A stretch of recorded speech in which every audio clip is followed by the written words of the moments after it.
Hello, I'm Sami Zaidan. This is Counting the Cost on Al Jazeera, your look at the world of business and economics. This week, have the bankers finally had enough of Brazil's president? Bolsonaro's handling of the pandemic cripples the economic recovery.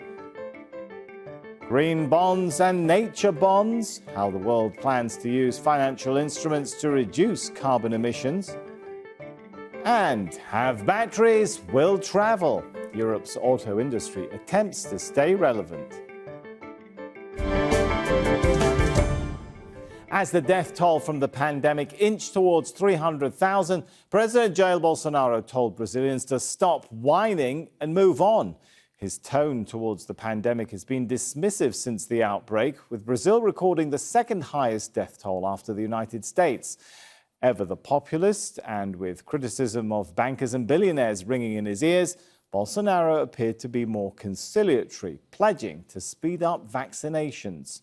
Well, a tall order for a country that has failed to buy vaccines in significant numbers, criticised supplier China, and has only managed to vaccinate 6% of the population.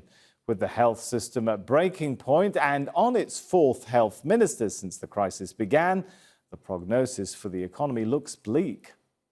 Brazil's economy has contracted 4.1% in 2020, the most since 1990.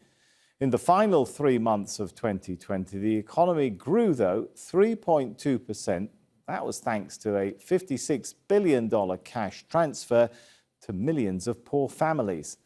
That sent debt hurtling towards 90% of GDP, though, and that only looks likely to rise. Having failed to prepare for the second wave, it's paying out billions more. The currency near record lows last month, that sent inflation to a 4-year high. The central bank has been forced to raise interest rates to 2.75% from 2%. Economists predict interest rates may rise rapidly to 5% by the end of this year. With the economy predicted to underperform and ex-President Lula da Silva cleared of corruption, Bolsonaro is under a lot of pressure as more ministers quit or are fired. Monica Yanakiev reports from Rio de Janeiro. As Brazil's COVID death toll keeps growing, women across Brazil have joined hands to embroider their grief and the names of all those who died from COVID-19. This panel has 2.5 meters, but represents only 0.1% of the number of victims. We would need 1,000 panels like this one for all the victims. That's another 2.5 kilometers of cloth. Pressure against President Jair Bolsonaro has been mounting as infections and death continue to spiral out of control. Brazil's Bar Association has asked the Attorney General to charge President Jair Bolsonaro with criminally mishandling the pandemic. 500 bankers, economists, and businessmen wrote a letter asking the government to stop boycotting measures aimed at controlling the new wave of infections and to start heeding to the advice of doctors and scientists. Bolsonaro went on television to say he was in favor of the vaccines he had criticized in the past and was slow to start buying. Throughout Brazil, his words were greeted with pot-banging protests. With next year's presidential election in mind, Bolsonaro met Wednesday with representatives from Congress and the Supreme Court.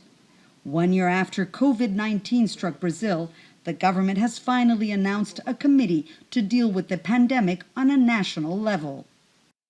Meanwhile, in this square, 19-year-old Heloisa Castro embroidered the names of her daughter-in-law and a friend. She says she can deal with the sorrow, but not with the anguish of watching nothing being done. Everybody is silent, while President Jair Bolsonaro scorns the virus, the masks and the vaccine. Even the church, which stood up against the dictatorship, is holding its tongue. I'm feeling very anguished, knowing I have nobody to turn to. She decided to write a letter to the Pope, but while waiting for an answer to her prayers, Heloisa and her friends will continue using their needle and thread to keep alive the memory of Brazil's 300,000 dead. Monica Yanakiev, Al Jazeera, Rio de Janeiro. So Bolsonaro facing possible criminal charges for his handling of the crisis. Let's get some analysis now with Jair Lugo-Ocando, Director of Executive and Graduate Education at Northwestern University in Qatar. Good to have you with us. So is this basically, first of all, a situation where we see the president, the government changing its sort of nonchalant approach to the pandemic and the health crisis because of pressure from the business community? Yes, there is fundamental changes in the at least in the way that the government of Brazil is handling the situation. But how worrying is that? I mean, the fact that they're changing not because of what the actual health crisis is shaping up to be, but because of pressure from money. Well, you know, it's a right-wing government after all. It does have its constituency in the big business, in the corporations, and also in the right. And that's what they that's their constituencies. And until now, the constituency at the beginning of the crisis was more concerned with the economy keep going than with the pandemic itself, and now has changed, and therefore the government also has changed its approach. So the change indicates, no doubt, some damage, serious damage is going on to the economy. Can you estimate that for us? Well, actually, I mean, obviously, the pandemic has had a huge impact, particularly among the poorest.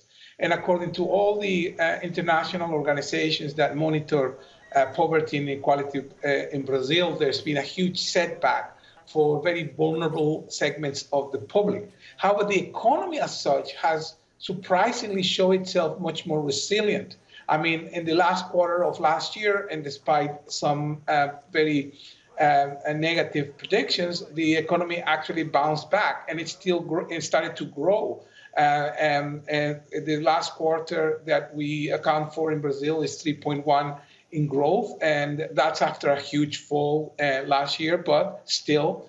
And one of the main differences that the government of Bolsonaro has made is that it injected a lot of cash into the economy through cash handout to the poorest people in Brazil. So the 56 billion is basically what's kept growth going, the 56 billion handed to the poorest families, right? Absolutely, absolutely. But we have to be very clear in this, because we need to pass judgment in this in a way that really reflects what's happening. Do remember that exports and imports in Brazil, I mean, foreign trade only accounts for less than 30% of their whole GDP. Most of the GDP is produced within the economy of the country. So by injecting money into the economy, what Bolsonaro's administration has managed to do is to reactivate the economy in the worst period possible. Now, if you compare that to, for example, Mexico, that did not do that and saw its GDP shrunk even further than Brazil, then you can see that at least in that type of policy, Bolsonaro has got it right. I mean, it's very difficult. So he has looked after the poorest, right? You can say for whatever one would criticize him for his approach, nonchalant approach to the pandemic, he has. Absolutely. I'm not going to judge his intention. I don't know, I'm not going to judge his intention. I'm going to judge what he actually did, which is to inject money into the hands of the poorest. It's, this is something that the left proposed in the United States and Europe through the, Jeremy Corbyn proposed exactly this type of policy 2 years ago. And this is now being done by a right-wing president. Now, Bolsonaro is a strange character. He doesn't really fit into this thing of, he's very right-wing in terms of values, in terms of approach, in terms of his closeness with the military. But in terms of economic, he's shown to be a very pragmatic guy, more a Keynesian in the approach to the economy. And, we see a growth in the industry. There's, over 200,000 new employments being created in Brazil in this year, which is amazing considering how bad the situation of COVID was managed and how hard was Brazil hit by this. But we have actually a net growth in the employment. Exports are also in certain areas going up, and that is a good sign. But Bolsonaro still faces the biggest challenge of all, which is the debt. The service of the debt, which now is almost 91% of the GDP, which is very worrying for many analysts. And this is something that he inherited from his predecessors, but he has not fixed that problem. It actually has gotten All right, worse. since you've mentioned the debt, let me jump in here and ask the question, will international investors maintain an appetite to hold on to debt as long as Bolsonaro is in power? And as you said, we've got it at 90% of GDP. Yeah, I mean, again, this is a problem for not only for Bolsonaro, but for anybody who's in power in the next few years. Brazil has accumulated unmanageable debt, in my opinion, and that's something that some of this debt responds to very structural issues. So when you say unmanageable, what does that mean for the 20% of debt that needs refinancing this year? Well, that he will have to make a really strong, hard case to the to debtors to keep at least the current ratings of the country, to keep the interest rates on that debt at least on the same level. Can he make that case, do you think? The economy again is recovering, is growing. The team he has in place, it seems to know what they're doing, and all the signals is that. But it doesn't only depend on him. The polls and the surveys shows that his popularity is in decline, and that the Partido de los Trabajadores, the two left-wing candidates, would win an election today if the elections were today. Not to mention the team that you mentioned there. The defense minister was fired. 3 armed forces chiefs have resigned. Foreign minister resigned.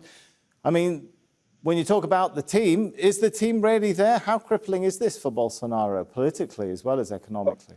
Well, the investors care about the economic team, and that it continues to be in place. That has not been so far. He's so far been careful not to meddle in that area, and he's apparently listening to what they're saying. It's been an absolutely fascinating chat. Thank you so much. Thank you. Now, as vaccines provide a route out of the pandemic, governments are keen to bankroll a recovery through green, sustainable eco-bonds. These greener bonds accomplish a number of goals, from supporting new jobs to cutting emissions. Last year, governments and businesses raised $490 billion from green, social and sustainable bonds. That's going to rise to $650 billion this year. Now, that sounds like a lot of money, but it's a drop in the ocean when you consider the bond market is worth $260 trillion. As the world transitions to net zero carbon emissions, $20 trillion in assets like oil, energy and mining could become worthless. That poses a huge financial risk for the global economy. At the same time, environmentalists say central banks should stop buying bonds of polluters. The European Central Bank has hovered up 20% of green debt as part of its bond buying program. Now, governments are also considering a new mechanism for rewilding with nature bonds. They'd enable governments to restore vast tracts of land back to nature. They could be useful for projects like this. Argentina's Ibera wetlands are one of the most biodiverse regions in the world, but they've been severely impacted by industrial farming. Conservation groups are now working to reverse that damage. Teresa Bow reports from Ibera National Park in Corrientes. Ibera means, in the local indigenous Guarani language, water that shines. And here in the province of Corrientes, in northeastern Argentina, there is plenty of it. But in the past few decades, the wildlife in the Ibera National Park, that covers more than 1 million hectares of land, began disappearing because of human activity. And that's what people like MAGALI Longo are trying to change. We are working to rewild Argentina. This means reintroducing crucial species that disappeared from the ecosystem. In this case, we are working with the jaguars. The main objective is to generate a sustainable population. These jaguars, Nahuel and Isis, are kept here so their cubs can one day repopulate the area. Jaguars are seen as a threat to agricultural settlements in the area, and that's why their numbers have plummeted in this past years. In fact, in the province of Corrientes, they have been extinct for over 70 years now, and that's why projects like this one are crucial to reintroduce this kind of species into the ecosystem. But there are 7 other jaguars who have almost no contact with humans and are ready to be released. They are kept in 30-hectare corrals. It's extremely difficult to see them. But during our stay, one of them, Mariwa, needed a GPS collar changed. Mariwa is going to be set free. This is likely the last contact we will have with her. So we are taking all the possible samples that tell us how she is and the environment in the area. The project is part of Rewilding Argentina. More than 20 years ago, American philanthropist Douglas Tompkins and his wife Kristen began buying up land in Argentina and Chile to protect it, and then donate it to a national park. Rewilding Argentina has now given thousands of hectares of land to at least 6 national parks.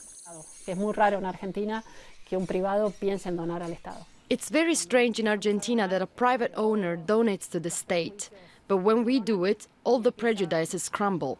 We start to see the projects because the animals start to appear like the giant antita, the pampas deer. The tourists start to come and the communities get involved. This is a model of producing nature because it leaves resources to communities. It's an economic alternative. Argentina has tough economic problems to deal with, and that's not being helped by the coronavirus pandemic, which is why preserving nature is a major challenge. But it's not just about protecting the wildlife.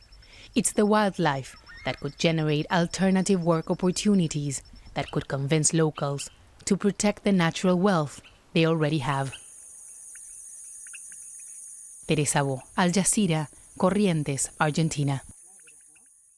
Joining me now from London via Skype is Professor Nick Robbins. Nick is Professor in Practice of Sustainable Finance at the London School of Economics, Grantham Research Institute on Climate Change and the Environment. Good to have you with us. So we hear a lot about how net zero is going to lead to a lot of job creation. Are those predictions accurate? I think that's right. I mean, the shift to net zero is obviously essential from a climate perspective, but also it is a huge driver of economic opportunity. The estimates suggest there are about sort of 60 million people, for example, in the energy sector at the moment. In a sort of net zero scenario, this could rise to about 100 million by 2050. This is about 15% more than the sort of current high carbon model. So yes, a shift to net zero is going to lead to more jobs. The crucial issue, obviously, is to ensure that these are good jobs as well, that these are good jobs with good conditions and so on. And I think that's a big priority that we've seen in the new plans, the climate plans from US President Biden. Right, central bankers such as Christine Lagarde, head of the ECB, saying they're putting green concerns at the top of the agenda. How quick or slow are central banks to respond? Well, I think it's really one of the most remarkable shifts in the financial system, what central banks are doing. If we look back sort of 5 years ago, when the Paris Agreement and climate was signed, hardly any central banks are really considering climate change as a key factor in terms of financial stability and risk. We now have nearly 90 central banks and supervisors who are signed up to the Network for Greening the Financial System. This includes the People's Bank of China, it includes the Bank of England, the Banque de France, the central banks of Brazil, Singapore, and of course now the Fed, the US Fed. And all of them are saying tackling the risks of climate change is at the core of our mandates, and our mandates to look after and make sure that the financial system is secure and safe and sound. So that is a remarkable shift. What we're seeing, I think, is we're perhaps entering a new phase. We've discussed sort of net zero already, but I think we're seeing the need for central banks to really make a more explicit commitment to how they're going to support the financial system to achieve net zero. So the first reason is obviously a net zero economy is going to be much the best outcome for central banks as they try and deliver financial stability, their core goals. We're going to have less disruption in terms of climate shocks and so on. But the second is many central banks also have a sort of secondary mandate to support the economic policies of their governments.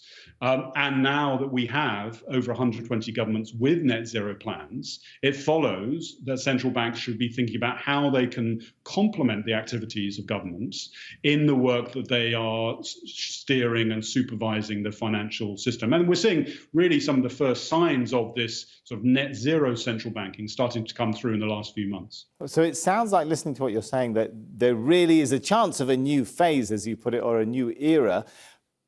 Does it have serious risks of stranded assets, though, as we move towards net zero? And what can central banks do to protect sort of financial stability?